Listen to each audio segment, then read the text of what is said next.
Hello, and welcome to Warhammer 40k's Grim History from Beyond.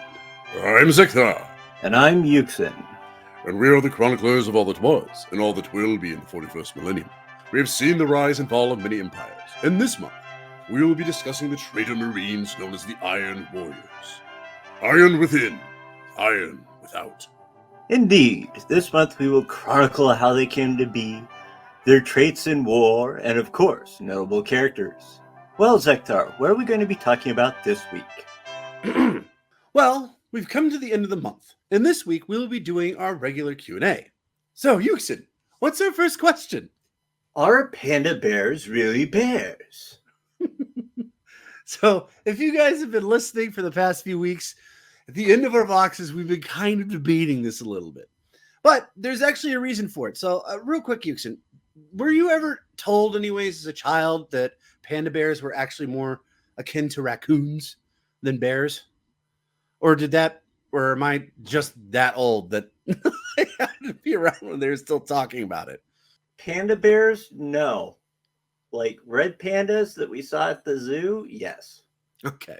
Well, it's actually kind of interesting because for many decades, the precise taxonomic classification of the giant panda was under debate because it shares characteristics with both bears and raccoons.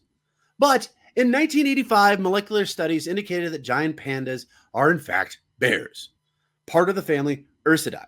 So, Or what we know as panda bears. well, yeah, the giant panda, pandas. yes. Or the panda bear, yes. But I've always found it kind of interesting because when I grew up, it was always kind of, well, they're really raccoons. They look like bears, but they're raccoons. So it was one of those just kind of. That was your mindset anyways. that was, well, no, I had been told that before. So, and I always thought it was kind of weird. I will also mention anyways, for being a bear, they're not a very large bear. Panda bears only get up to about 300 pounds. They're about the weight of Santa Claus. I mean, they're fairly small for a bear, and they're also unusual because they're the only bear, as far as I know of, anyways, that are herbivores. I mean, I can't think of any other bear that really is a herbivore. Is there? Can you think of them? I think most of them are omnivores. Yeah, and then I'm not a very astute person when it comes to bears either. I can only think panda bear, brown bear, sun bear, polar bear, grizzly, black bear. There's probably many others out there. Those are the only ones I can think what about of. the sloth bear? Can't leave that one out. See, That's the one that always looks like it had a bad hair day. But anyways, ironically, though, I will say this. Ironically, so it seems like we have only one herbivore that's a bear, but then we only have one true carnivore, which would be the polar bear. I think you're correct, though. I think the rest of them are pretty much omnivores. They'll eat anything. So if anybody sense with the polar bear, though, what's that? Makes sense with the polar bear, though, due to its habitats. Right. I mean, there's not really a whole lot of veggies to eat out there On the polar ice cap, yeah. Right. So, anywho, so for those anyways who are wondering if a panda bear is actually a bear, yes, it is. But the thing that I find funny about it is that it wasn't until made official until 1985. Yeah. People had argued about it anyways for centuries, all the way up until 1985. And then the scientists said, we did the science stuff. It is, in fact, a bear. And most people looked at him and said, yeah, duh. It looks like a bear. Anyways. It's in the name. Anyways. Thanks for confirming it. But our next question actually comes from Hermes Scruti. And he actually sent us a bunch of them. And the next question is, what or who can coax Perturabo to be involved again? Okay, so first let's break off this part of it first. If you're talking about his involvement as in not personally involved, but involved, he's already done that. He's done it with like 2 crusades already. Like sending his minions out, right? That's what you're talking about? And one of them is just like, yeah, I'll let you borrow some of my forces. Right. Where in other cases, like in the 13th Black Crusade, he had already made plans and sent out his Iron Warriors to attack specific worlds. So he's kind of been doing that for a while now. The only case specifically that I can think of that he has recently, personally, was during the ruin of Flesh and Rust. Is that what it's called? I think it's called the War of Rust, and yeah. and ruin, stuff like that. I'll pull it up. It was Mortarion versus Perturabo. The War of Rust and Ruin. Ah. So we were both close, but yes, that's where he fought against Mortarion over, I believe it was some sort of artifact they were both after. It didn't matter much after a while because they're just like, I hate you too. Let's just try to kill each other. Right. Well, I mean, they were both after, what was it? The Temple of Ascension. Meanwhile, his most recent activities, though, have been in connection with Vashtor the Archathane, who's that guy. Okay, what is the name of, in Terra 42's Greek mythology, the name of the god's smith? Okay, which one? the main one. Okay, wait. So are you talking about Greek mythology, Roman mythology? You said Greek mythology. Okay, sorry, I missed that part. So Greek mythology, that would be Hephaestus. Yeah. Ironically, in Roman mythology, it's Vulcan. Vashtor is kind of like the Warp's version of it, of Hephaestus. He's the guy you come to make demonic weapons. Right. Okay, that's about as far as the similarities go. They both make very powerful weapons. And the only reason why he hasn't been knocked off so far is because he supplies all of them with weapons. Mm-hmm. Right now, isn't Vashtor? So Vashtor is the guy, though, that's working right now with Abaddon, right? Trying to find the key. He's been working with both Abaddon and with Perturabo. That's why Perturabo gave him some of his Iron Warriors to attack the Rock. But no. What I'm saying is that he is specifically working with Abaddon to try to find the key. That like 3-piece weapon system. Like I said, he's also been working with.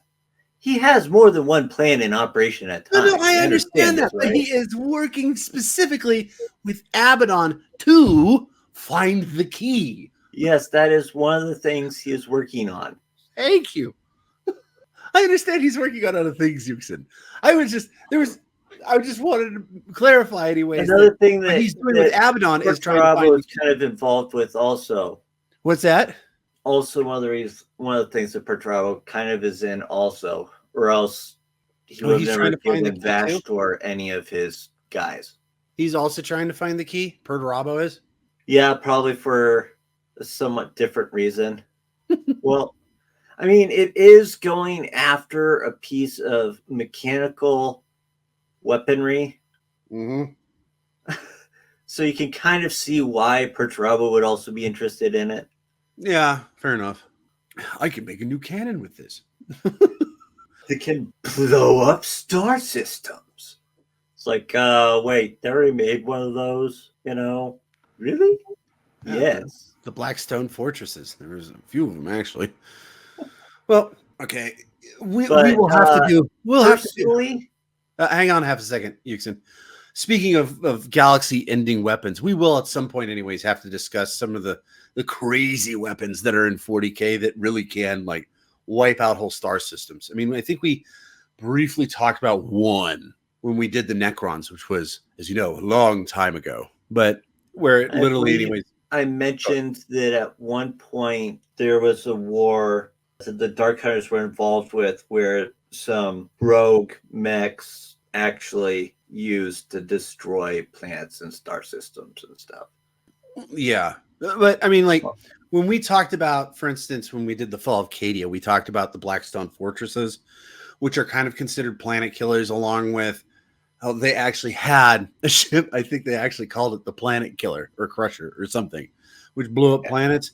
The thing is that like there were weapons from back in the day anyways, that the Necrons and the Eldari used that made those look like small potatoes. Right. That's what I'm saying, is that we will have to at some point anyways talk about those giant weapons. But anyway, sorry, I didn't interrupt you. What were you going to say? Oh, but when it comes to personally involved, like on the front line sort of thing, right? Other than the time of rest and ruin, the thing about Perturabo is he's one of the people that's more of a strategist, less of a front linesman. Right.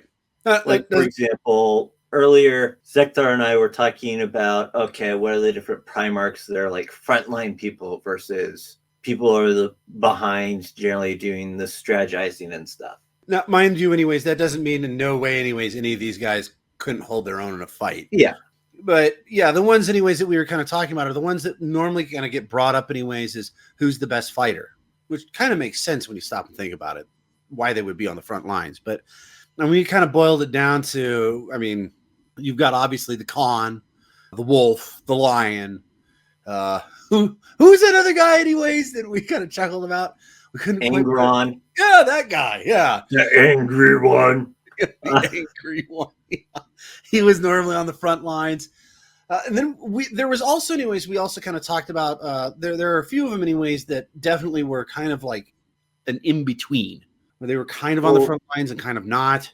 Corvus was basically on the front lines. It's just where the front lines were for him. Okay, Yuksen, I was thinking we could use that as a segue into the next question. So why don't we wait for Korvax, anyways, at the end of the Primarchs we're talking about? Okay. You can go ahead and talk about it, but I figured, anyways, then we can go into, the next question.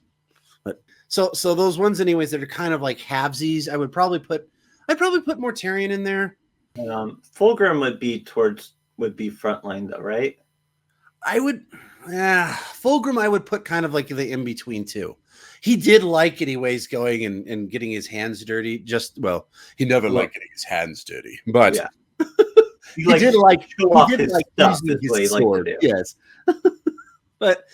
And then I would probably put in along there, anyways. Well, actually, probably another guy that probably would be on front line would probably be Ferrus Manus, don't you think? Or maybe he would be kind of the same position as Fulgrim. I don't know. We don't know nearly as much about him as we do anybody else. we kind of, ironically, the Iron Hands, we've kind of, for quite some time, kind of skirted around them quite a bit. I mean, we did talk a little bit about Ferrus Manus in the last few Voxes. Or in past couple months, we've talked about him every once in a while. But then in the background, anyways, on the back burner, the ones, anyways, that we could consider strategists, that would be like Horus and Rogel Dorn, Perturabo, Papa Smurf. These are the guys, anyways, that I would think would be more in the back. Alfarius, we'd have no idea. Omegon, we'd have no idea either. And Lorgar, quite frankly, he would be in the back too, but I don't really consider him a grand strategist or a very good fighter either. He's in his own category. Where would you put Sanguinius? Ooh, Sanguinius, I think, likes to think of himself as a strategist, but he's more of a frontliner. Okay. Kind of like, I can come up with these strategies, but as soon as, the metal starts to meet the meat, he's like, let me at him, and he rushes to the front line. That's kind of what I see him as, just like, I can hang out with the big guy or the old guys back here. Go ahead. We know you want to go, Ironically, very shark-like. Blood. I smell blood. Yeah. And he's gone again. Oh, dang it. So I think we caught all of them there. Oh, Vulcan. I haven't talked about Vulcan yet. Vulcan, I think, could be either or. So you put him kind of in the same with Fulgrim and Ferrus Manus and Mortarion? Yeah. Except for he's probably a better strategist than half of those people. I don't know. His guys keep dying. Look what he's put up against, though. Yes, I want you to charge into a place that will wipe out half your people. Now give me a strategy. Because you are the salamanders. Now give me a strategy so you can get through this. You're surprised I have any people at all, aren't you? Yes, I am. Well, okay, so the funny thing is that when you talk about, especially about, like, for instance, Vulcan and actually Ferrus Manus, from the research that I've done about him anyways, I would even put them almost in their own little category as smithies. Because they don't really discuss a whole lot anyways about, like, them strategizing to, like, take over things or like massive fights that they're in. It's just normally, anyways, the ones that they are in are, I mean, like, for instance, take Ferrus Manus. I mean, the biggest fight that we know him for is the Drop Site Massacre. So Not the greatest strategist because, well, he was in charge. And not the greatest fighter either because he lost his head in more ways than one. But he's but you can't just take anyways his whole construct and just put it into that one epic failure. right. Because he did do some stuff anyways during the Great Crusade. He was known as the Gorgon. And like I just mentioned, you can't really go off. The only reason why I go off of Vulcan saying that he could probably be a really good strategist is because of his background of being one of the few ones that just like absorbed information like no other. He's like, I want more information. I'll absorb it. I'll absorb it. I'll absorb it.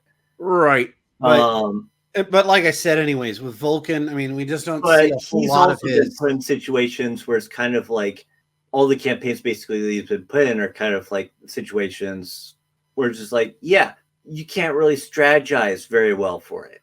Okay, so I know anyways that the Salamanders, the Legion itself anyways, was normally sent on suicide missions before they met up with Vulcan. Now, between then and the Drop Site Massacre, quite frankly, my concept of what the Salamanders and what Vulcan did anyways is very sparse. Yeah. Can you name a few campaigns anyways where he was put in that situation? Because I can definitely give you some campaigns. The only campaigns that I can think of that he personally was in charge of doing anything of, I can't think of a single one that he was actually put in charge of.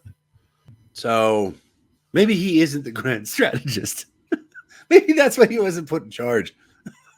Or maybe it was probably actually more along the lines anyways, because one of the things that Vulcan is very well known for is his humility. So the concept that he gets there and somebody's like, I want to be in charge. And he's like, cool. You know, what? You don't want to argue with me about this? No, you're fine. I mean, you're a Primarch, man. You got this. You don't think you could do better? Well, I might be able to, but I mean, you want to be in charge. I'm cool here anyways with my hammer, just waiting to hit something, you know? So yeah, Vulcan's kind of different. Now we have gone past two people in particular. One of them is definitely a frontline fighter. We don't really need to discuss him much, which would be Conrad Kurz. Right. He's very often overlooked, but quite frankly, anyways, this way, he's a psycho. Psychos, yeah. Okay, we will eventually talk about Conrad Kurz. He is a very interesting character, in my opinion. But he's like Hannibal Lecter meets Vlad Dracula. I mean, which if you try to imagine that's kind of that in and of itself is just an unholy terror. But I mean, this is a guy though that went toe to toe with the Lion and beat the crap out of Rogel Dorn. So I mean, he is definitely a frontline fighter. But the other guy, anyways, that I would really actually ask your opinion about until we get to, of course, Corvax, which you're going to discuss here in a minute for our segue. What do you think, anyways, of Magnus the Red? Where would you put him? I do not know. Haven't done much studying in what he does. Well, he's a wizard, Harry. Well, yeah. I mean, how he does things is what I mean. Other than screwing up a lot, we know he does that. Every wrong decision. Yeah, he is known for that. But I mean, like, you should fall to the dark side. Well, aren't you disobeying what the Emperor said right now by talking to me in the warp? Shut up. Listen to what I'm saying. Not what I'm doing. But I don't know. Magnus, I would probably. Okay, so obviously he's a wizard, right? That's his shtick. He's the wizard. Yeah. So is he more like a battle shaman or like a true mage? That's really kind of what it boils down to. I would normally, anyways, with most of the stuff that he did, anyways, all the way up until the Fall of Prospero, I would probably put him more in the back line. Yet then, Fall of Prospero, he goes toe to toe with the wolf and holds his own pretty well for a while there. So maybe he's in that hybrid situation. He prefers anyways to be on the back line, but if he needs to anyways, he can kind of crush it if he's in hand to hand.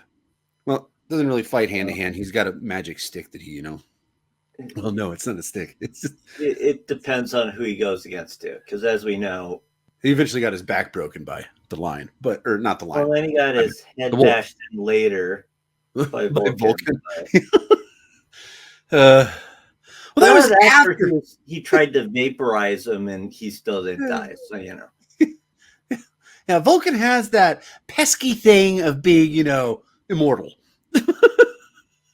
I can just see the horror on his face, though. It's just like, why won't you die? I just chopped off your head, vaporized your entire insides. I've destroyed you at a molecular level, and you're still coming back. Why? Like, boosh. It kind of reminds me actually of the that Marvel movie, Doctor Strange, where at the very end, anyways, he just keeps coming back because he's got the time stone. He's like, I've come to Bata. And the guy just keeps smashing him, but he keeps coming back. Okay. Kind of reminds me of Vulcan. He's just like, you can't kill me, so stop it. But anyways, you were going to talk about Korvax. What would you put him as? I put him as, like I said, front line, but where he considers the front line varies. Let's just put it that way. Front line or the back of the enemy's line. Let's put it that way. He's definitely a top tier fighter. And I would definitely anyway say, yeah, he's at the front line, but he runs things, like you said, differently. He's not going to sit up there anyways in like a line of men anyways, all firing guns. This is going to be like tactical. Yeah. We're going to get in with a small unit. We're going to wipe out their whole supply line, and then we're going to disappear back into the shadows. And like I said, when it comes to Alfarius and Omegon, we have no idea. I kind of figure them being very similar anyways in aspects anyways to Korvax. Very sneaky, very commando-ish. Well, not necessarily need to do that all the time since a lot of subterfuge. I mean, they much screw up everything before they get there, so there isn't much to. Well, that's kind of what I'm boiling up to, anyways. Is that because there's this one particular moment, I can't remember the planet, but it was Rabute Gilliman wanted to take this planet, and Alfarius was just like, "Well, I can do it better," and Rabute was like, "Okay, big boy, you go ahead and try." So he does, and he takes over the whole thing. It takes longer, but he completely and utterly just like wipes out everybody. I think he starts a war and he starts a civil war, and then when that's done, he sprinkles some plague in there and sabotage. And when he's all said and done, anyways, I mean everything, the whole infrastructure of the planet is just wiped out. And Gilliman was just bent out of shape about it because he's like, "This took too long. It should have been done better." And he's like, "No. This was done the best way possible because we didn't lose anybody." Yeah. But it took too long. In fact, there's nobody to oppose us later. Yes. But you did bring up Korvax. And Hermes' next question was, where is Korvax? Well, at this point anyways, he's kind of chilling in the warp. Chilling is he's hunting the in particular Lorgar. He's not a big fan of Lorgar. As we mentioned anyways when we talked about the drop site massacre, they got into a duel, and Lorgar ended up being saved by Conrad Kurz, of all people, who, after he immediately saved Lorgar, was kind of actually disappointed that he did. It's actually kind of an interesting plot. He's like, this is the only time I'm doing this because you smell and you're horrible, and I'm just going. So, right now, anyways, he's hunting Lorgar. He knows where Lorgar is, and Lorgar, at this point, the last I checked anyways, was behind this door, just pretty much hiding from him. He pretty much originally almost exiled himself to the warp. Yeah. Weird. Although there is rumors anyways that Lorgar at this point is on the warpath, and he is actually back in the materium, which means more than likely Korvax is hot on his heels. So he might be actually coming out of the warp. Korvax, you mean, right? Yeah. What did I say? Korvax. Okay, whatever. The Crow, anyways, or Raven. The interesting thing, though, is that it has been told that he has been changed by the warp at this point. So what we'll get, anyways, when he comes back into the materium, I can't say. I found some really cool pictures of what people have hypothesized what he might look like that look freaking cool, like a half Birdman thing, which wouldn't shock me if, he has been twisted by the warp at this point. But it sounds like he still has the same vigor, anyways, of going after the Chaos Primarchs. Of course, at the same time, he could not be changed at all. Because remember, there's that one Gray Knight that's been stuck in the warp, and he pops up every once in a while, and then gets sucked back into the warp, and he hasn't mutated into anything. Okay, well, first, that's a Gray Knight. That's its own weird thing, which we apparently, by the way, won't be getting into next month, because next month we will be talking about the Death Watch. But hopefully after that. Maybe after that. Who knows? You know, actually. Go ahead and vote today. But no, like I said, anyways, it's been told that he has actually been changed by the warp. So, and like you said, anyways, that could be very small changes. Like, for instance, it was, what was it? Ragnar. Remember, Ragnar ended up being in the warp, and he actually found the 13th company. And most of those space wolves look pretty much the same, although they did seem a little bit longer in the tooth and a little shaggier, but they still resembled space marines. It could be something as simple as that. It could be... Well, of course, that could just be age, because, the older that they get, the longer their teeth get, and longer that their hair is. And true. Very true. But it could be, anyways, something that's simple, anyways, with Corvus. It could be just, I don't know. I mean, like, his nose is a little bit sharper, more like a beak. Or his eyes, anyways, resemble more of that of a bird than they do a human. That'd actually be kind of cool. He has, like, crow eyes. Jeez, that'd be terrifying. Like, almost solid black. Anyways. Well, that's a defect, actually, of the Raven Guard. Oh, well, there you go. But... we do have to kind of press on here to Hermes' next question, which I think Yuksen, you would probably be the one to answer this question, because I don't know as much about these guys. But what do you guys think will happen with the Harlequins? The Harlequins, as they are now, actually are growing. Because, see, the Harlequins are a combination of different Eldar races, be them Drukhari, Exodite, Eldari, what have you, any of the different Eldar races. Which ones are the Dino Boys? I believe that's the Exodites. Ah, right. I want to say. I'm cool with them. I like dinosaurs. So, members of those groups can decide to become a Harlequin. They basically give up all their personality stuff, personal stuff. And they no longer have to hold on, do sacrifices, create pain to survive, and they don't need to have their stupid stone. Okay, pardon me, Yuksen. But isn't that also fairly similar, anyways, to when an Eldari decides to become a ranger or a courser? They kind of break ties with whoever they're with. No, Corsairs can be like that, but generally they still have their seer stone, or whatever they call them. Well, they obviously don't get rid of all their stuff. They take that with them. But Rangers, I think, are along those lines, aren't they? They follow. It's a different path. It's, I think, called like the Way of the Hunt or something like that.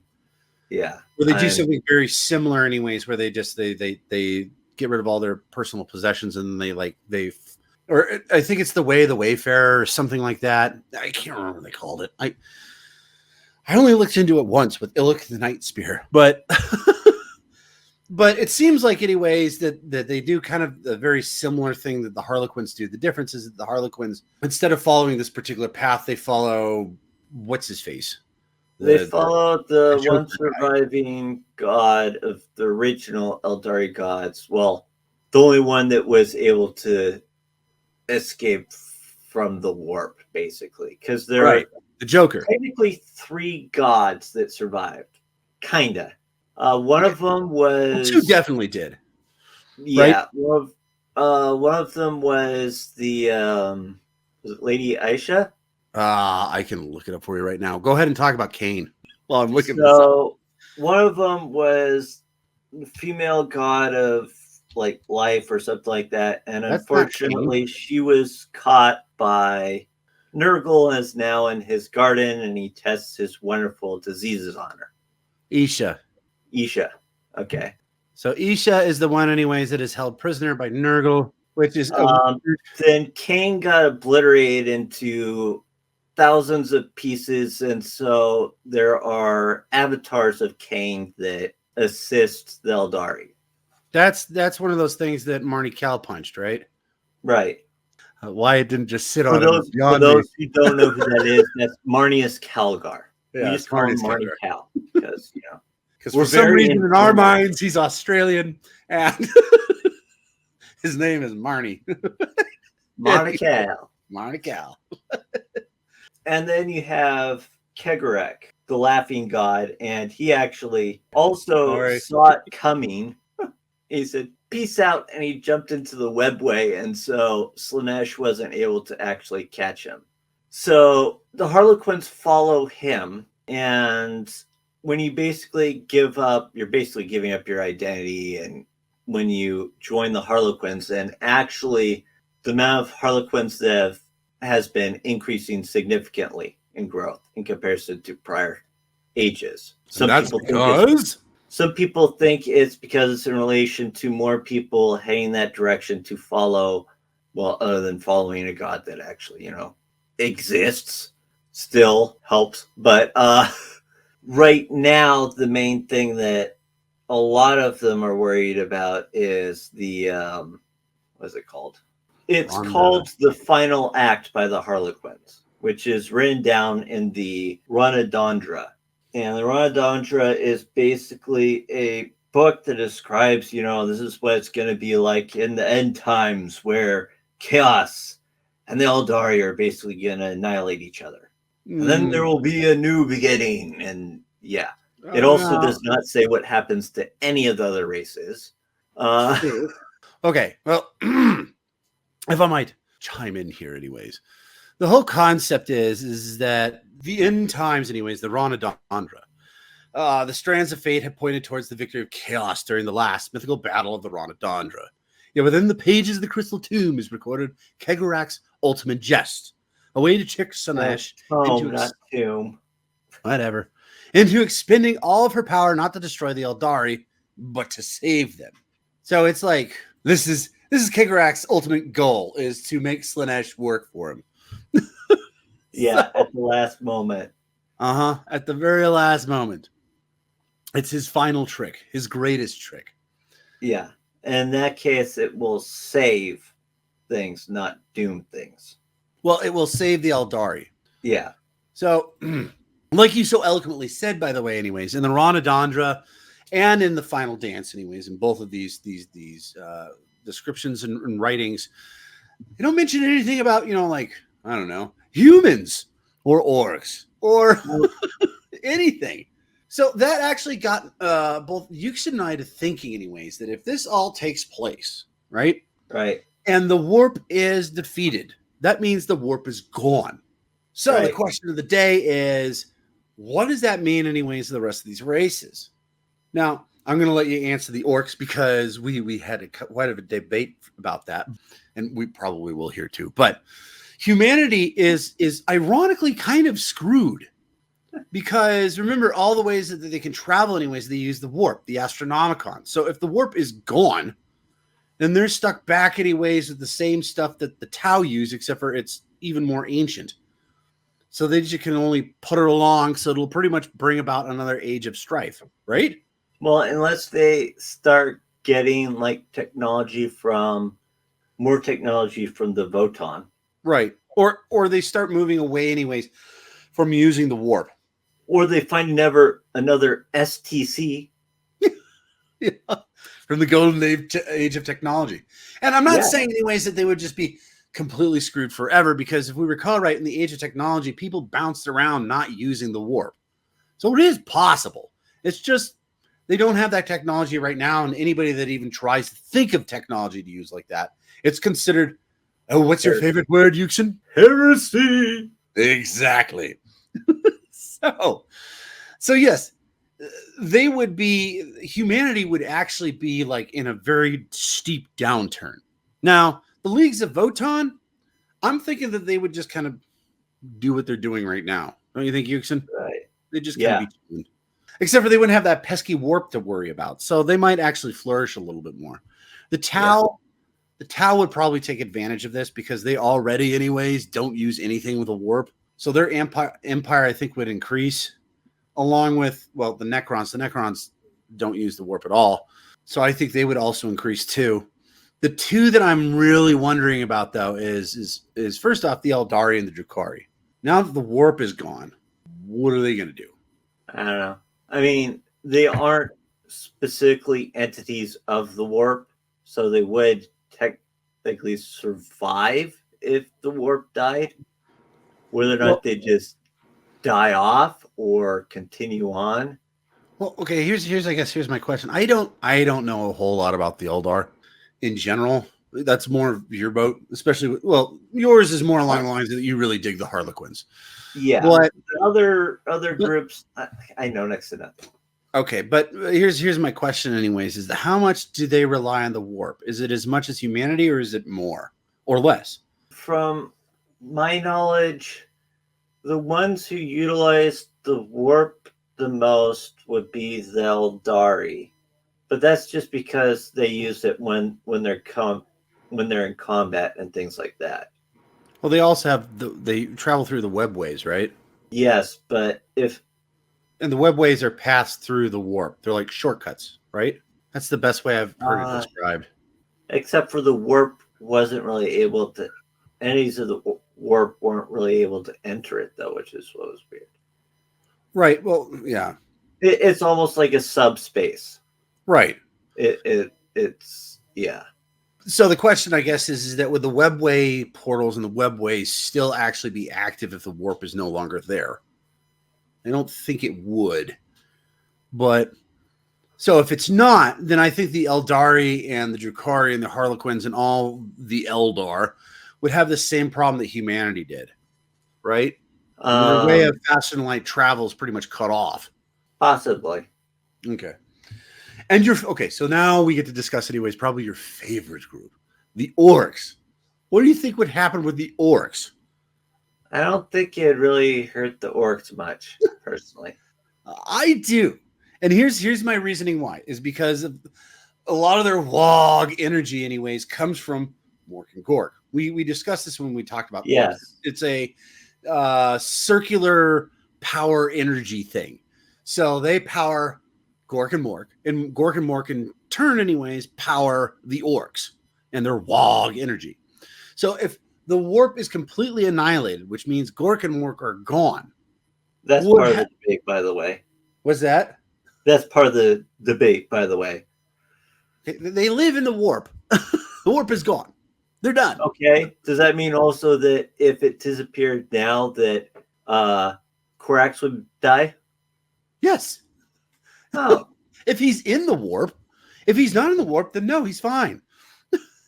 If the warp is officially gone, that means everything within the warp is gone as well. Okay. So the chaos gods, any of the demons that are hanging out in the warp, anything that is not in the materium is going to be gone. So that would also include Gork and Mork. So if they cut off from that power source, that circular thing all of a sudden anyways disappears, what happens to Wog energy? Because we've also discussed anyways that Wog energy isn't really actually warp energy. Right. It is something that the Orcs themselves also generate. But because it's part of this circular activity, what do you think happens? I truly do not know. I actually have a hypothesis, and maybe you might get on board with this. But I think anyways that the Orcs, as long as they have something to worship, the Wog energy will remain. So let's take everybody's favorite orc, or least favorite orc, depending on who you're talking about. The guy who keeps fighting in Armageddon. What's his name? Gazgul, Thraka. Yeah, Gazgul. So let's say, anyways, all of a sudden everybody's cut off from the warp, and the orcs all of a sudden, but they're still following Gazgul, right? So to me, anyways, what would happen is that it would almost be like that circle would get smaller. And Gazgul would become like super powerful. And the orcs, anyways, in turn, anyways, would just start worshiping him as a god. Not necessarily. They could still technically be worshiping Gork and Mork because they may still think they're still alive. Which, ironically, also begs the question, anyways. So if they still believe they're alive, anyways, did they just randomly appear in the materium? Because it's the orcs. Remember, if the orcs think something, and there's enough of them that can do it, It happens. So Right. that is So a conundrum wrapped in an enigma. yes. Though even if they didn't have Wog energy, I think they would still technically flourish just because just their genetic makeup by itself. Exactly. Yeah, I wholeheartedly agree with you. But I do think though that if for instance, anyways, the Wog energy just disappears. That's kind of what you're talking about. If the Wog Yeah. energy just disappears, yes, I still think they would flourish just simply because of the way that they were genetically built. Yeah. The question is that would they be as much of a problem? Because one of the things that is so intricate about Wog energy is the fact, anyways, that the more orcs that are together, the bigger it builds. If that's gone, Right. then and orcs are constantly fighting each other, then why would they ever? The only way, anyways, they would become a threat again, in my opinion, instead of being just all these sparsely broken off different things, is if they started to become quarks again or civilized. Dare I say, civilized orcs. Those are the only ones that I can see, anyways, rebuilding something. Which who knows? It's an interesting query, and maybe we actually do a Vox anyways on the concept of what happens if the warp is gone. Because honest, the Rondodendra, that's literally what they're talking about, right? The warp is just gone. Yeah. No, that's actually not true. If what's his name, Kegarak, wins. If Kegarak doesn't win, then the warp becomes everything, right? No, the warp, then chaos went. Well, actually, technically, it's not the warp that dies, it's chaos that dies. So then you have to take into account, are they talking about chaos like the chaos entities, or are they talking about the warp also? Right. Because if they're just talking about the chaos entities, then nothing really will change much except for people won't randomly get attacked by demons or Right. Well, not only that, but as it's so eloquently said, anyways, the matter of the final act is infuriatingly vague. yes. So yeah, there is also a situation, anyways, that a Kagarath wins and the warp remains, but chaos is gone, which is a win for everybody, by the way, and mostly probably for humanity more than anything else. But if the warp is just gone, to me, anyways, that's actually a far more interesting question how everybody would be able to deal with it. But I think we've that deserves a Vox in and of itself. That is an interesting question. And for those of you, anyways, that might have some ideas, feel free to put those in the comments. But I figure we should probably move on because we do have a few more questions here from Hermes. And the next one is, how strong will the next Tyranids invasion be? Now, Tyranids are tricky. There is no good answer. In my opinion, it's probably going to be larger. Just simply on the concept that, to me, okay, so we kind of talked about this last week, anyways. That what was it? The Pharaohs became kind of a beacon for the Tyranids, and the hive mind is started shooting the Great Devourer towards the Milky Way system. Right. So if that's the case, then the first ones that we've seen, anyways, are almost like the scouts.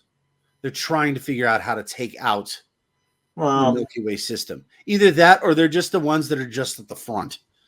And whatever is coming after it is going to be bigger and better. And it's just, that's the problem with the Tyranids, is that when the hive mind actually shows up, more than likely everything is done from what I've read. This is based off of course, off of assumptions that are made. Right. Well, because we for have no example, idea what the hive mind fleet looks yes, like. they'll get bigger and bigger, and they haven't necessarily each time been bigger. Like, for example, there's that weird funky one that just randomly popped up that hit a planet. Well, yeah, okay, so there have been... And so it's not like there's adjustments that are made each time. And those variables change, so we don't know how much of it's being sent out each time. So for all we know, it could be just like a whole bull rush of a massive amount of them, or it could just be, a couple here, a couple there. Honestly think, anyways, that by the time the hive mind shows up, though, that is going to be a monster hive fleet. It's going to be the biggest thing we've ever seen. I mean, why wouldn't it be? I mean, this is the queen of the queens. It's literally, I mean, The Tyranids, at this point, in my opinion, anyways, are probably the most dangerous thing to the Milky Way galaxy system. In my opinion, there's nothing that comes close to that. The only thing that is closer to that, that might be close to that, is chaos, which chaos is such a goofy thing to begin with. It's chaotic. It's such a goofy thing to begin with that it's just kind of like, it's there, you know? And yes, here's the thing is that even if chaos does happen to conquer the Milky Way system, they're going to get crushed by the Tyranids. There's that whole stupid thing anyways that the Tyranids have with chaos. It's frustrating. But the only way that I can see that anybody is going to survive the whole Tyranid invasion would be them figuring out a way to make it seem like there is no biomatter in the Milky Way system. So like a shield of some sort. Does that make sense to you? Yeah. So it's almost like on their radar, it just shows up as this black screen. Either that or the Necrons beat everybody out. And the Tyranids show up, and the Necrons, obviously, they can't really eat the Necrons. So they're like, okay, well, we'll tootle on. The Silent King wouldn't want that anyways. I know. Like we talked about before anyways, that might be a very good reason why the Silent King has returned. It's because he found the Great Devourer and he went, oh crap, I gotta get back to my people. We got to figure this thing out. And we're not, by the way, we're not talking about the next one is going to be the Hive Minds fleet. The question was just how strong will the next Tyranids invasion be? And in reality, we don't know. Yeah, in the grand scheme of things, we don't know, but we can hypothesize. We can definitely hypothesize. Right. To me personally, I think it's going to be larger. I just think, anyways, they're just going to steadily get larger and larger and larger until the Hive Mind fleet shows up. Yuksen, what do you hypothesize? My hypothesis is it's ever changing. So we've had it where it's been like, for example, it's changed. We have, there's those 3 ones that are mentioned all the time: Leviathan, Behemoth, and Kraken. Right. But interspersely put into those, there have been other fleets also that have come in, which have been much smaller, hence why they aren't identified nearly as much as those 3. Well, you also got to remember anyways, of those 3 anyways, remember they also tended to splinter off when they pushed against something. And those fleets anyways, the splintered fleets became known as different fleets too. Right. So you can have a Hive fleet anyways, and they give it a name anyways. And what's the history of it? Well, it used to be part of Hive Behemoth, but then it broke off and kept going through the Milky Way system until it was eventually stopped. So my question is, I guess my question is that those are the only fleets that I know about other than those 3. And then the goofy one that took over that planet and bioformed it, which scares the bejesus out of me just simply because it's doing something that Tyranids don't do. And it's setting up, it looks like a beacon, which is worrying. But can you name anyways any of the Tyranids that weren't one of these splinter fleets that were smaller than those 3 when they came in? I know that there was a couple. I just can't think of their names right now. All right, well, keep going with your hypothesis. Let me do some research here real quick. No, I'm done hypothesizing. Okay. Well, while I'm looking this up, why don't you answer the next question that Hermes has asked? Has a rogue trader armada ever gotten together to wage war? Excluding the fact that they were brought together to wage war during the Great Crusade, I assume there have been. There's none that have been recorded that we have found, but it won't surprise me if there has been, since the original rogue traders were actually rulers that basically the emperor booted and said, here, take men and go out there in front of our ships and scout out. So it wouldn't surprise me at all if there were some that came together and decided, yeah, we'll take over these planets and who cares what anybody else thinks. As for the following question, which is there a specific mechanism to call them back to defend Terra? I highly doubt it, because of the fact that, like I said, the original ones were booted out because the Emperor didn't want them near Terra. So, and as we've also mentioned before, mechanisms aren't really something that advancement isn't something really. What? Sorry. Go ahead. Finish what you're saying. Oh, I was just basically saying that no, so- I don't think there is a mechanism to call them back. Oh, you went on to the next question. Yeah. Oh, well, I was going to answer that one. Well, okay. Well, anyways, there have been apparently officially only 3 primary Tyranid fleets, and with their host of smaller splinter fleets have come into direct contact with the Imperium Man, but they have all brought devastating damage and loss of life. The Imperium Segmentum Ultima command designated them as High Fleet Behemoth, Kraken, and Leviathan. So the rest of the fleets, anyways, that are around them apparently have been splinter fleets from these said 3. Officially, not necessarily. Okay. Right. Anyways. Well, like, for example, there's that one that Kane came across that was definitely not part of any of those. It didn't seem like it. If only we remembered anyways what that one was called. It wasn't called anything because it wasn't originally recorded.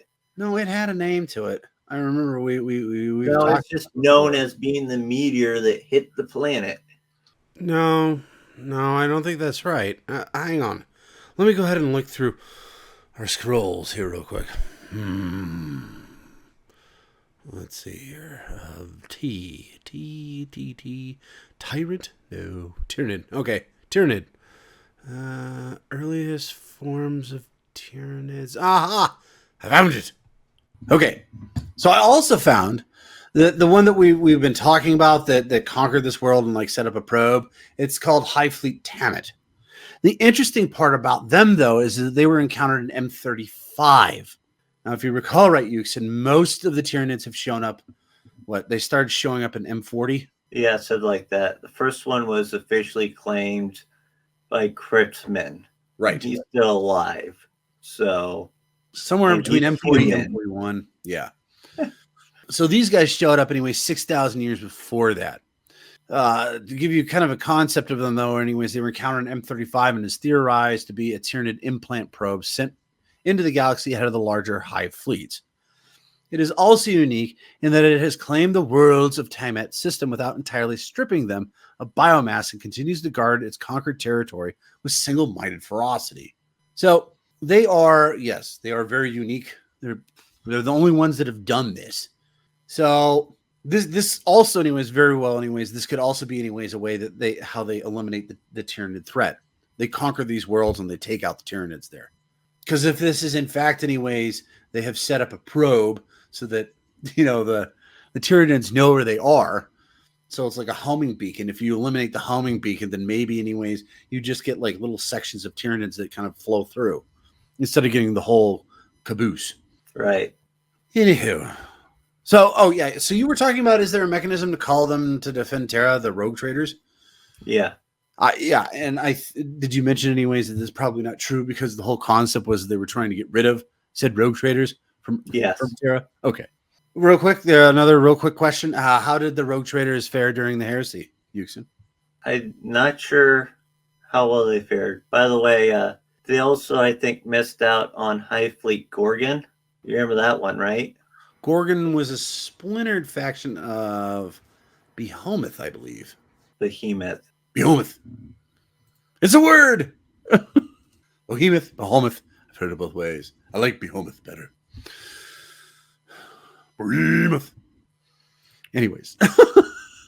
How did the rogue traders fare during their heresy? Well, they did the same thing everybody else did in the heresy. There were some that joined Horus, and there were some that joined the Imperium. The ones that are still around today, most of those are still from the Imperium, although I'm assuming there are still some dark road traders out there. I just really haven't looked into them all that much. In other words, just basically rogue traders that the Imperium doesn't like. Right.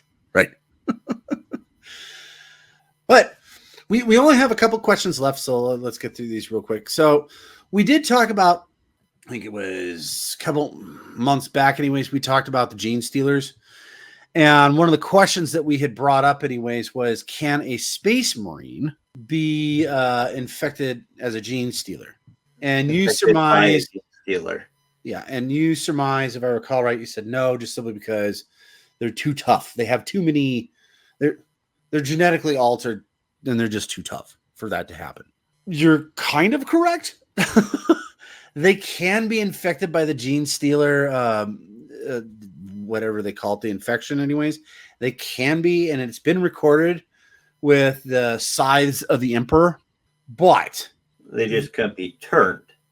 they couldn't really be turned very well, and it's not like they spread it to anybody else because the Space Marines were still tough enough that they could just go, hey, there's something weird in my brain right now, and they took a look at them and they said, yep, that's no good. And so they put some dampeners on them, and then they just kind of let them keep going because at the time, if I recall right, the size of the Emperor there wasn't many of them left.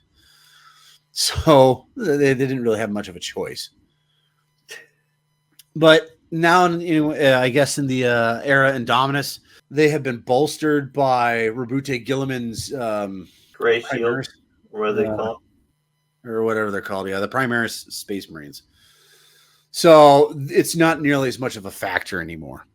But so the question is, can they? Yes. Does it really do anything? No, not really. They can't really be turned or be mutated by it, per se. Right.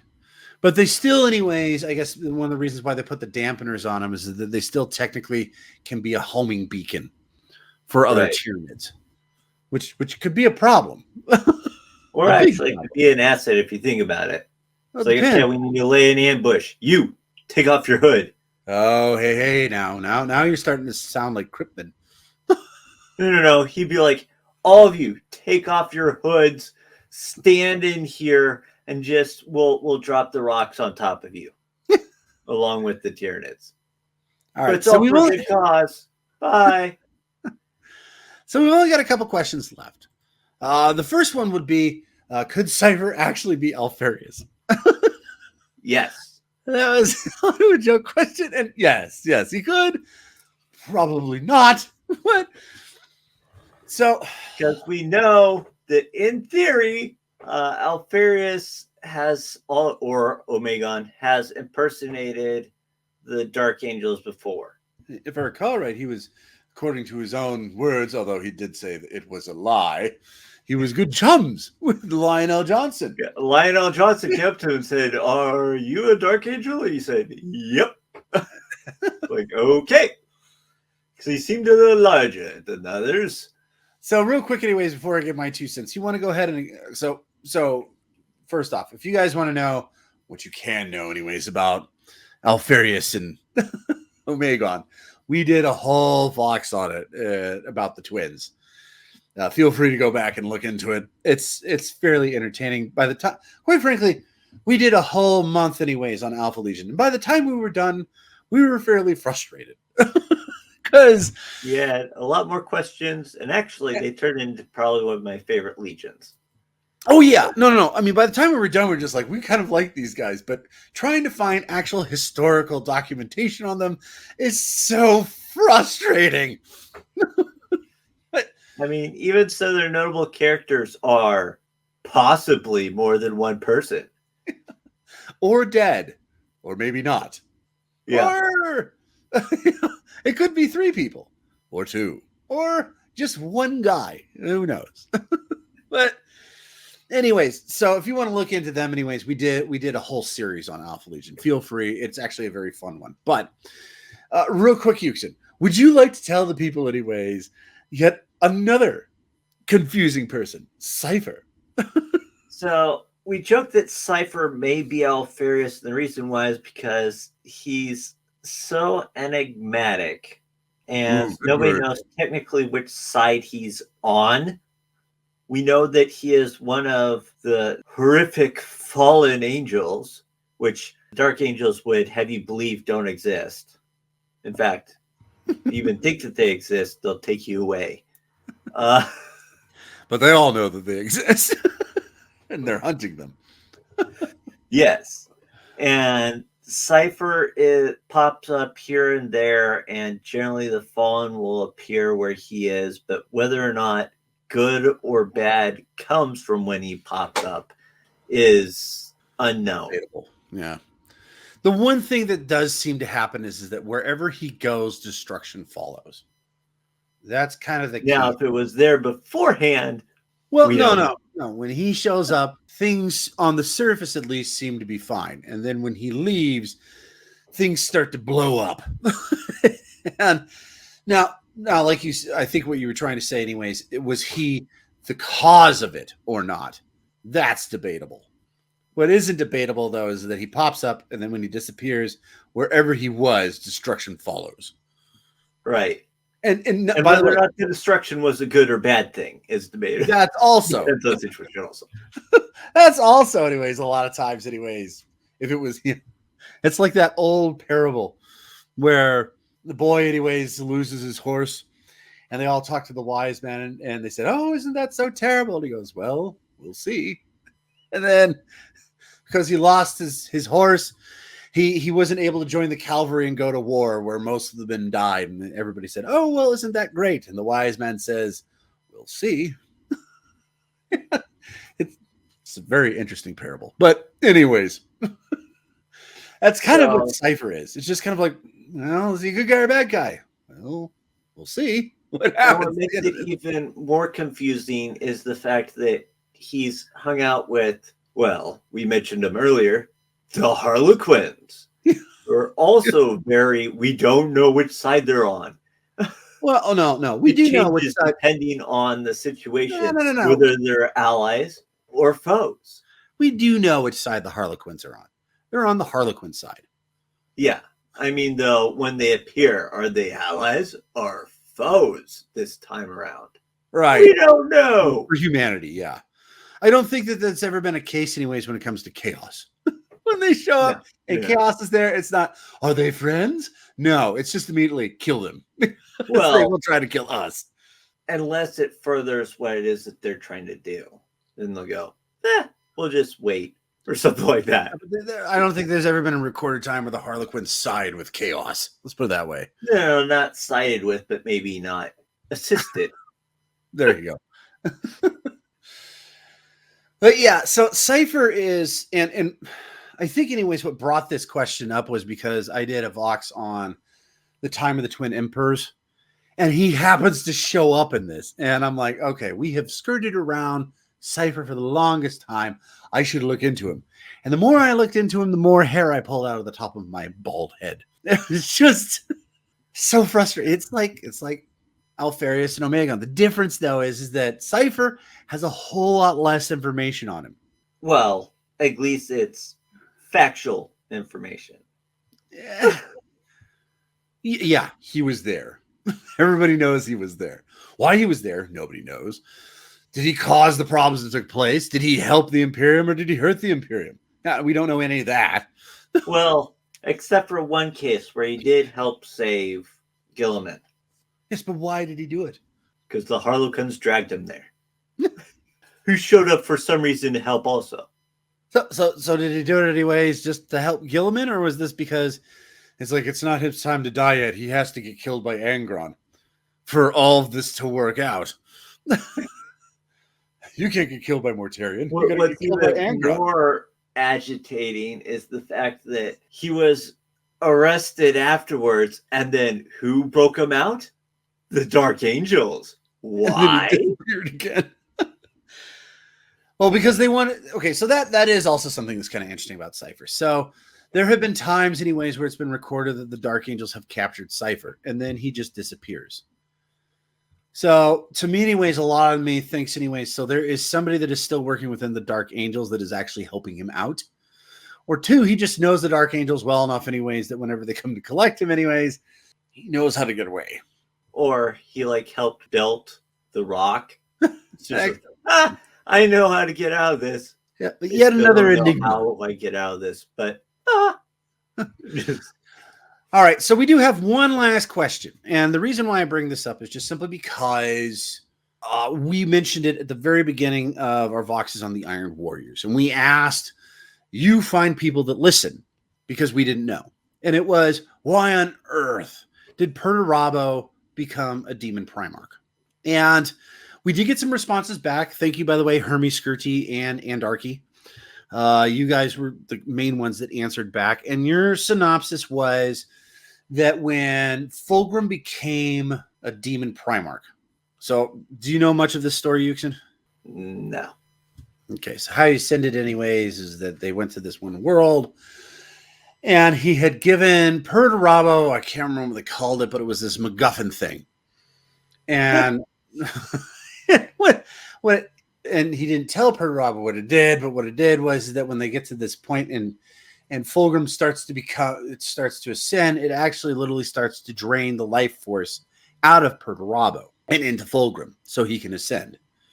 Now, during this time, a group of the Shattered Legion, which, as you know anyways, would be the Iron Hands, I think there was a Salamander there, and then a couple of Raven Guard, they end up attacking the guys that are there. And one of these guys ends up shooting the MacGuffin and destroying it. But by this point, inadvertently, he ended up saving Perturabo. So yeah, inadvertently, he ends up saving Perturabo. But by this point, it is too late. Fulgrim has garnered enough power anyways, but he's kind of stuck in this situation, and Perturabo goes to kill him with Forge Breaker, and that was like the final key for some weird reason that split open the shell that was originally Fulgrim, then he turned into the snake thing that we know today. But the concept was by both of these guys, Hermes and Anarchy, that all that power that was drained out of him remained out of him, and he was slowly dying. Therefore, the only way that he could save himself was becoming a demon Primarch. What do you think of that? No, I don't think that's... Yeah, I just don't. He doesn't see me as a sort of person who goes, I must live on. I must find a way to scramble, live on, and then torch every... Okay. That's just more like something that... He started talking, you're like, oh, wait, no, now I see it. Yeah.